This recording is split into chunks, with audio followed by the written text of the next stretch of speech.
VitusSpeakz. Hi guys, VitusSpeakz here. So welcome to today's session. Hope you're well.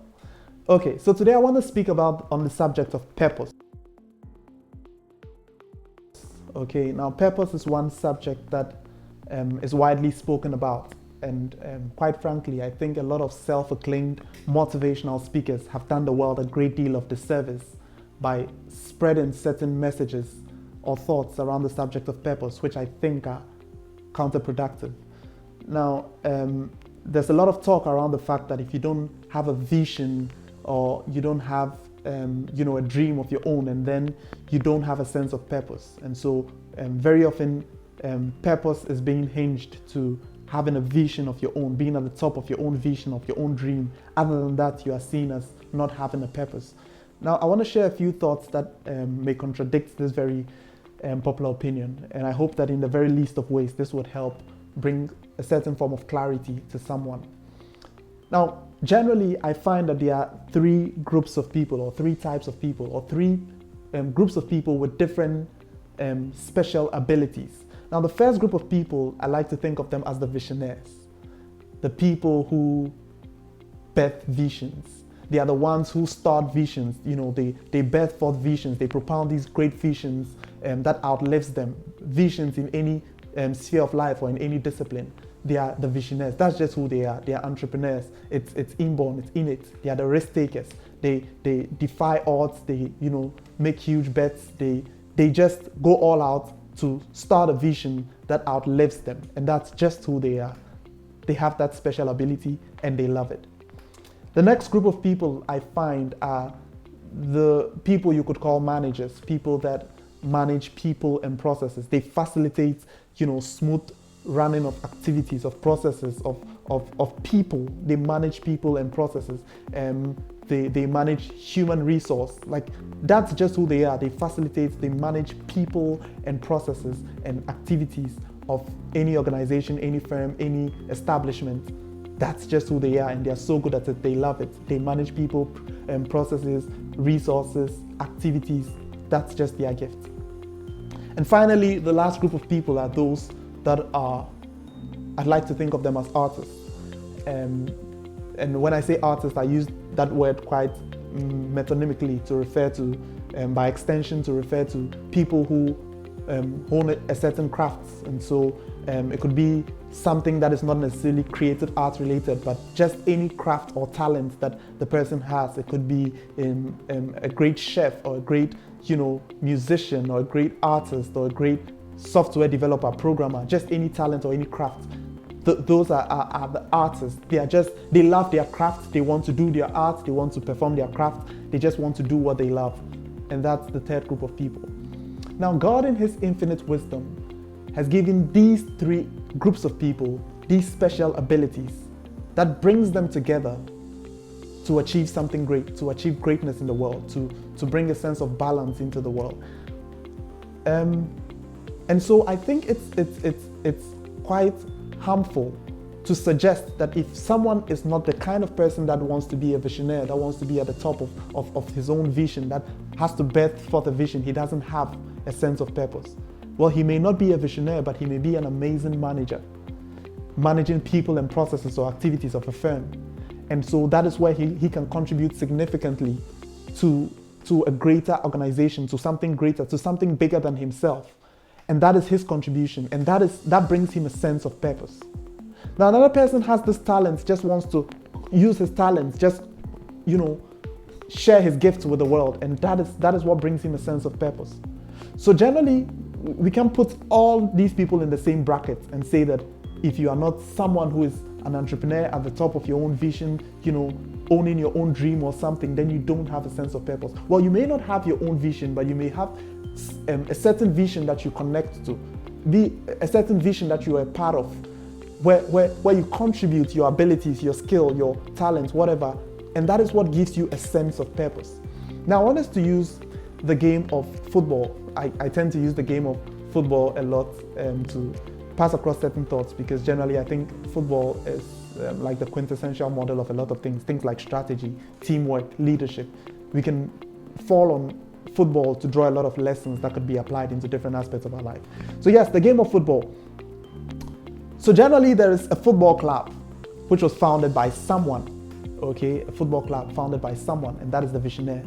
The person has a vision of this amazing football club that he wants to establish that, generally achieves something great, brings people a certain kind of relief through the kind of play that they bring, the kind of game that they bring. He just has a beautiful vision for a football club, and he goes all out to start that club. That's the visionaire. And then we have the next group of people, or the next kind of person, who is the kind of person that manages the football team. So those are the people, those are managers and coaches. Very often these two are used interchangeably, but generally coaches manage people, manage the players, managers manage the activities, and so the buying and selling of the players and all of those details. So we have that group of people that are managing people and processes, the managers, the coaches. That is their gift, that is their special ability, and they love it. They do it so well. And then finally we have the people with the talent, the people with a special gift or ability, the players. And that is their special side. Now, you don't go about telling a footballer that if he has not set up a football club of his own, then he doesn't have a sense of purpose or a sense of vision. He's not contributing significantly to the world. No. And that is what a lot of motivational speakers tend to do. By going around spreading a message that if you've not built something of your own or a vision of your own, you don't have a sense of purpose. No, not necessarily so. And in the same light, you don't tell a manager who is so gifted at managing people and processes, the activities of the club, and making sure that the best things are, the best positions and all of that are being done, the best strategies are being used and all of that. You don't go about telling him that if he doesn't have a club of his own, that he owns, he's not contributing significantly to society. So all of these people have their individual gifts. Now, it almost rests on you to be able to find what your gift is and find where you best fit, where you can significantly contribute to impact the world in a very significant way. Because we all can be the players, we all can be the managers, we all can be the visionaires. But we need people who will be the visionaires, people who go all out to take the risk, the entrepreneurs, to start something great. They possess a vision that is much bigger than themselves. So it's not about them. That vision, a lot of them have been birthed with it. It's something that is innate. It's implanted in them, and they feel uncomfortable until they birth it. And so they take big risks, take odds, and defy odds, and go all out to birth that vision. Some of them may even go the extent of sacrificing things like their education. We hear of these stories a lot, just to birth a vision. And that is their gift. That is what they do. That is their contribution. And these visions are much bigger than them. It's not about them. The visions are much bigger than them because the visions outlives them. We see a lot of giant visionary companies that exist even in the absence of the founders. You see that Steve Jobs is not around, but Apple's legacy is still doing marvelous in the world. And think about what the world would have been without certain companies, certain visions being birthed. What the world would have looked like without a company like Alphabet, that's Google, being birthed. How Google has significantly affected the way we live and interact with ourselves. How a company like Facebook has significantly affected how we exist in the social media space. How a company like Apple has significantly affected the smartphone market. And a whole lot of other, pardon me if my examples seem to be IT biased. I just tend to be an IT enthusiast. But the point is, if some of these companies, if some of these visions were never birthed by these people, the world would have been missing out on a lot. But then, like I said, these visions outlive them. These visions are bigger than them. And so it comes down to the other groups of people, and that is the managers. There are people within those companies or these firms or these establishments, these visions, that are contributing significantly to the smooth running of it. The founders, their gift is to birth it, to bring it into existence.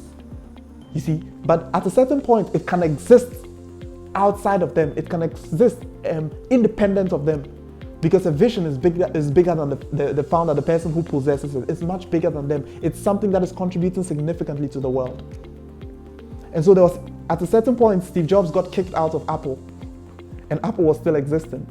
And even after he passed, Apple is still existing. And it all comes down to now the work of the managers, the work of the people with that ability to manage people, to manage the processes of the organization, to facilitate whatever that organization stands for, They so believe in it. They want to keep up to certain standards. They offer that skill of managing the processes that go into producing whatever goods or service that organization produces. And those are the managers. It comes down to them. And this ranges from anyone as low in a firm to the highest point, even to the CEO. CEOs are managers of corporations or whatever it is. So it ranges at different levels, different managerial levels, different facilitation processes going on. They manage people and processes, and that is what sustains these visions, sustains these organizations, sustains these companies. And then finally, to the people with the talent. They are the ones who offer their skill set to producing whatever goods or services that company delivers, that firm delivers. And so they love what they do. And without them, that company cannot stand either, because they are doing something significant. We take a company like Google, once again, Sergey Brin and then Larry Page were the ones who founded Google and all of that, but they may not have been the ones who necessarily developed all the Google products. Things like Gmail, Google Drive, all of the Google products may not have come directly from them. It may have come from some programmer seated somewhere in Google, in Silicon Valley, whose name we may never know, but whose contribution has significantly affected the quality of our lives and how we interact. And so we can't downplay what significance what he's doing is bringing, what he's doing, how much what he's doing is bringing to the table is ultimately impacting our lives. You know, there's the popular story of when JF Kennedy went to visit NASA, and he met a janitor who was sweeping, and he asked him, what's he doing? And he says, I'm helping to put a man on the moon. Now that is exactly what it means to have a sense of purpose, to realize that you have a special gift and you are contributing it to something much bigger than yourself, and that is going to go a long way to affect people's lives, the quality of people's lives. So it's not just something that you are doing for salary, but it's something that you are doing that you love, that you are contributing your energies to making sure that this is affecting the quality of other people's lives. That is having a sense of purpose. So ultimately what you need to do is to find your gift and find an environment where you believe in that organization, in that firm, in that vision so much that you want to be a part of it and contribute your gifts into that organization. That is what it means to have a sense of purpose, knowing that what you are doing is significantly affecting the quality of people's lives. That is what it means to have a sense of purpose.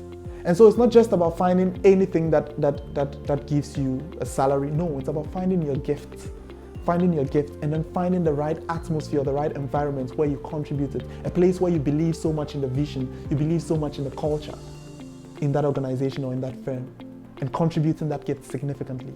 And knowing that by what you're doing, you are affecting the world, you are impacting the world significantly. That is a sense of purpose. Now, this model can be applied in any sphere, like I said, in business, in corporations, in corporate, even outside of corporate, even in let's say, creative arts in the music industry. Say there is the artist, someone with the talent, maybe this amazing singer, musician. That's someone with the talent. Then there is the manager, someone who is managing that person, that talent. And then finally, there is that visionary, the one who sets up whatever it is, whether it's a record label or, a music, corporation or whatever it is, a record label or a music firm. So you realize that there are these three groups of people. There are the entrepreneurs, there are the visionaries, the founders, and then there are the managers. And then finally, they are the people of talent. And like I said, it can apply in different other spheres. You can think of something as far-fetched as even the military. There are people who are soldiers. They have that ability, that, the strength, the tactics, strategy, and all of that to be soldiers. That's the talent. And then there are the managers who are high-ranking soldiers who manage these people and manage the various processes. And this goes as far from, like I said, from lower ranks, rising through all the way to the general. And finally, there's someone whose job is just to direct how things go. That could be thought of as maybe the commander-in-chief of the general, which is essentially the president anyway. So you can also think of it in ministry. There are, of course, there is the founder or the man of God of a ministry or of a renowned ministry establishment, and then who has the vision? He's the visionary, he's the founder. And then there are people, the managerial people, the pastors, the various clergy, within that circle. And then finally, there are the members whose significant skill is to go out and reach out to more people. So that is how it works. We just need to understand that whichever place you fall, none is more important, so to speak, than the other. You just are within your sphere, within your bracket, within your special gifting. And the Lord has designed that these three people come together, or these three sects of people come together to do something wonderful in the world. So find your place and find your sense of purpose. And I hope that this brings an epiphany of clarity to someone with respect to purpose. Cheers. VitusSpeakz.